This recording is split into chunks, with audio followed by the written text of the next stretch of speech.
Therefore, if you put a purple jig on a pink head, I think you'll do rather well. Didn't miss that one though. Feels like a gill or a red ear. Sure enough. That's a pretty chunky one.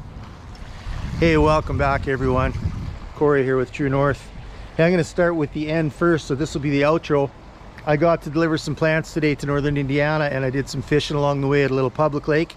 And I want to give a shout out again to Justin Pearson and his crew at the Rochester FFA. You guys are awesome. Thanks for all the help today. Thanks for the hat. Amazing. So did pretty good on panfish today. Caught a lot of bass. Can't keep any in that little lake. It's catch and release on all the bass, but you can keep a limit of 10 panfish. Really nice clear water. It was a tough bite. It was really cold, some sleet, some snow. I was so cold, but the bite was pretty good. Had to keep a tight line, tiny bobber, tiny jigs. So here's what we caught. One shy of a limit, nothing massive. A nice Redear Shellcracker though. I'm gonna get to cleaning, and I hope you enjoy the video. Thanks for coming along.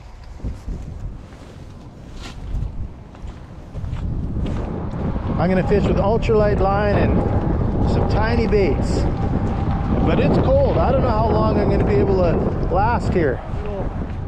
This little whack 'em stack 'em chow bell just has done phenomenally well for me, and we'll start with that under a little bobber. There's our first fish, first little player. Yeah, not a keeper gill, but a start. Telling me we got a chance on the little whack 'em and stack 'em. Back you go, pal. No way. Ooh, actually this is going to be a bass. Kind of chased it as I was reeling it in fast. Really surprised to catch that fish. And like I said, last year I just caught fish after fish like this. I mean, that would be a perfect eating size bass. This pond is just loaded with fish this size. Well, off to play another day. Wrong way. You want to make sure you get your weeds off, because these fish are so in tune with their environment. And on the panfish, when they're sluggish like this, they'll just sit there and eyeball a jig or a bait. And they know if something's off. If they see a little bit of weed on there, they just won't touch it. Sure. Oh, maybe a bigger gill, yeah.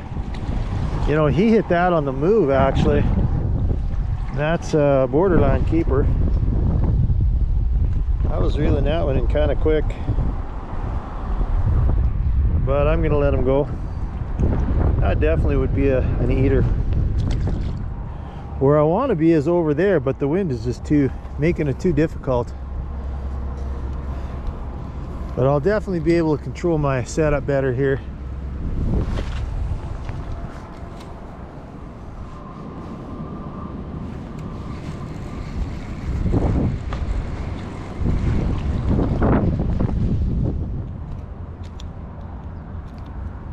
This is on the little pepper gum, pintail pepper gum by Nico. One of my favorite panfish baits on a little crappie magnet head or trout magnet head. Love them, love them. Having these wool gloves really helps. I don't know. The weather might be getting worse, actually. Sadly. See here, the rabbits were girdling all these trees in the winter. Yeah, I am missing fish left and right. Left, right, up and down, every which way. I'm just missing them. Didn't miss that one though. Feels like a gill or a red ear. Sure. Sure enough. That's a pretty chunky one. Pretty chunky one.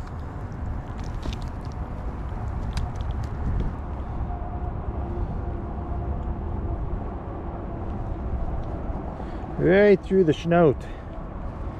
That fish was not getting away.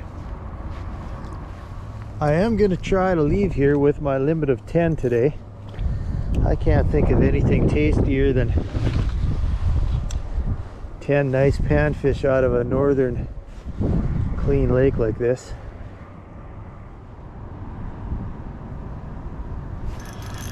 And that one didn't get away either. Sadly, I mean not sadly, but it is a bass. Boy, they're pretty golden yellow in here. Really pretty. That's a beautiful fish, yeah?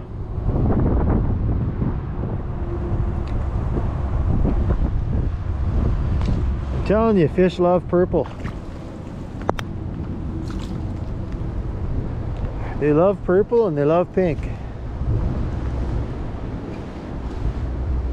Therefore, if you put a purple jig on a pink head, I think you'll do rather well. It's definitely more work fishing with 2 rod and reel setups, but it's nice because sometimes the fish will get conditioned to seeing the same bait. You might lose a couple, so they won't hit it, but if you can all of a sudden throw something different at them, then you get back into them versus having to tie on new baits all the time. Which today I just wouldn't be able to do. It's just too cold and windy. I just couldn't keep the bass off last year, and you know, that's number 3. Numero 3. Again, perfect eating size. Well, it's a little tiny, but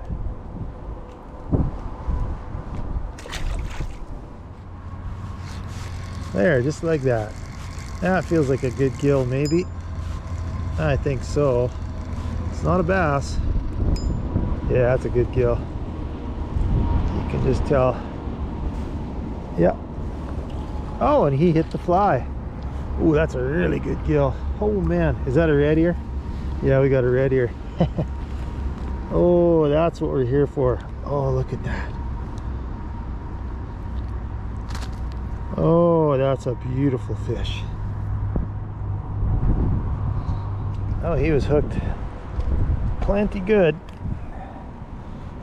That guy's coming home. Yeah, I could tell the way he was shaking his head that that was not a bass. I'm probably missing 3 fish to every one I catch so far today.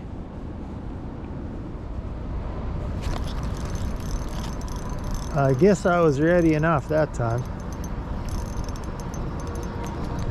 Is it stringer worthy? We'll find out. Yeah. Oh yeah.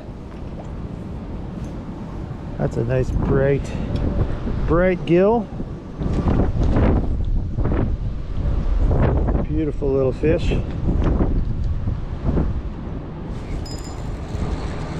Well, I don't know if it's the same one, but look at that on the fly again. That's a little one, but that's interesting.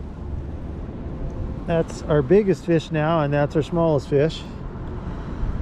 But we've caught two now on the top fly. That's rather intriguing, if you ask me. A fly is just it's just not a threatening presentation, you know. Anything will hit it. My biggest fish last year was a 33-inch flathead catfish on one of those flies when I was crappie fishing. You know, so anything will hit those.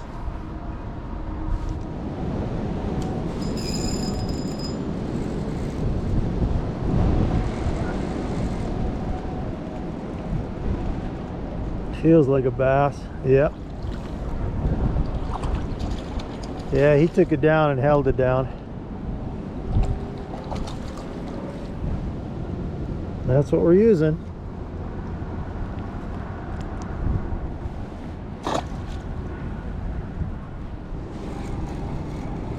What have we here? A panfish, I hope. A mighty panfish. Now another bass, of course. Of course, another bass.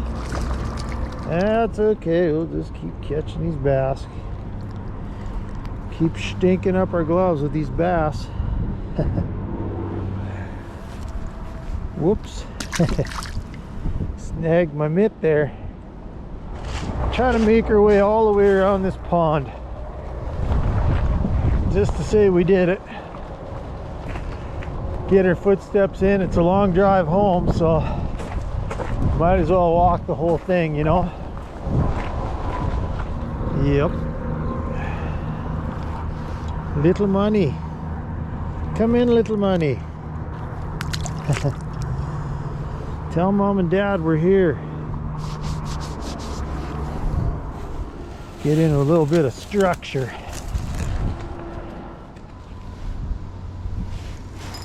Yeah, there we go. I think it's a bass. Yeah, that's probably the one we lost before. Just a decent little bass on the pintail. Like they all are in here. This feels a little more bassy down here. Perfect eating fish right there. I don't care what anybody says. You get a lot of meat off a bass like that. Cold water, nice clear lake like this. They taste great. Nothing wrong with them at all. Nothing wrong with eating fish like that. But you can't keep them on this lake, so it is what it is. I think I like this spot for bass. I don't think I like it for panfish. Yeah, I think I'm gonna keep moving. Oh, somebody's underwear. Okay. Okay, keep moving, keep moving. Oh yeah. Here's more of the gravel I like to see. Sand, gravel, stone. Yeah.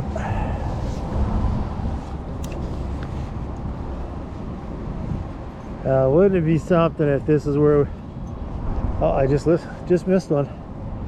If we found them loaded up down here. This is the way the wind's been blowing all day. We might get into some fish stacked up down here. This might be where we end our trip. It absolutely might be where we end it. But first cast.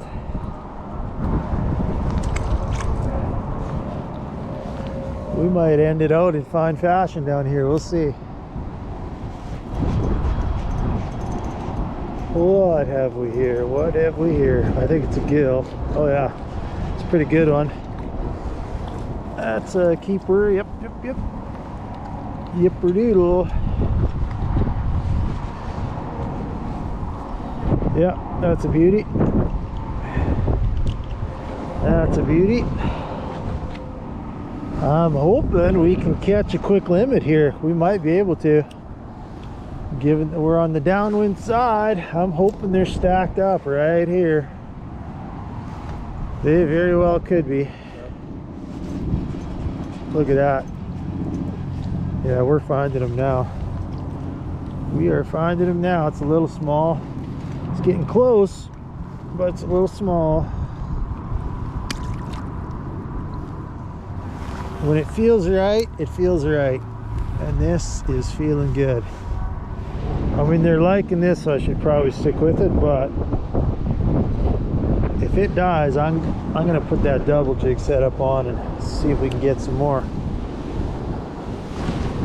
I didn't want to fish here because the wind's so bad and it's cold on me, and it's kind of ruining the sound for you, I'm sure. But I'll live with some poor sound quality and discomfort if the fish are biting. Yeah, see, I just missed another one. Another one. Might be a keeper. Might be a keeper, yep, I think so. Oh, that's a pretty one. Yeah, that's a beauty. That's a thick one. Sure. Sure enough. We found him.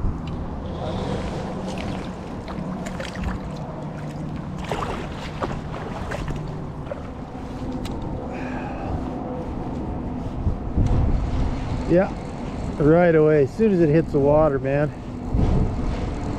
Oh, we got him. We found him. Oh yeah, that guy's on the top fly. Sweet. See what I mean? Tiny baits.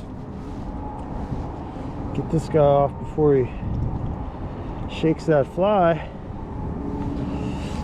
Yeah, we're gonna pull a limit out of here. This lake just has so many fish in it. Having said that, maybe they just moved. I don't know. Again on the fly.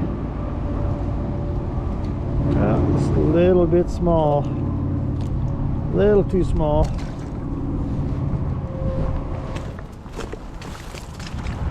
Okay. We don't have much more water to cover here.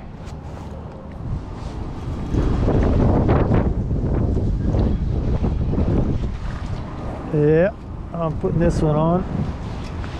It's not a monster, but it's chunky. I'll get meat off that fish. So in Indiana, there's no limit on bluegill. But on a managed lake like this, I'm guessing this is a DNR managed pond or a county managed pond or something, but because it's public, they've got a limit on it. So the limit here is 10, but that'd be something if that was a big crappie. But nope, another bass. What's that, bass number 7 or 8 I think today.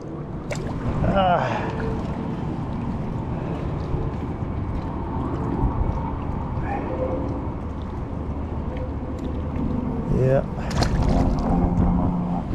like I was telling you, can you believe how many bass are in here? I mean, they're just freaking everywhere.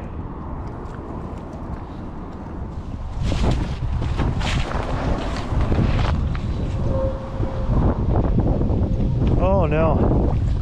Okay, we got a dandy. That's a dandy gill. I was actually reeling that in kind of fast because I thought it was too shallow. Yeah, that's a good one. Nice big gill plate on him. Pretty fish. We're almost at our limit here. We're almost there. And there's another fish. Yeah, this one is a bass though. Definitely a bass. Good, I'm glad he got off. Saved me the trouble. Boy, what do you think of that little whack-em stack-em jig? Isn't that something? So we started down there, we fished all our way around here. Now we're almost back at the parking lot, so that's pretty cool. It's pretty cool, I guess. Hey, I think, you bet, we're gonna end it on that fish. That's a good one to end it on. Oh, absolutely. Sure is. Pretty fish. Thanks for coming along. Hey, when we get back to the ranch, I'll show you our haul before I start cleaning these things. We had a great time.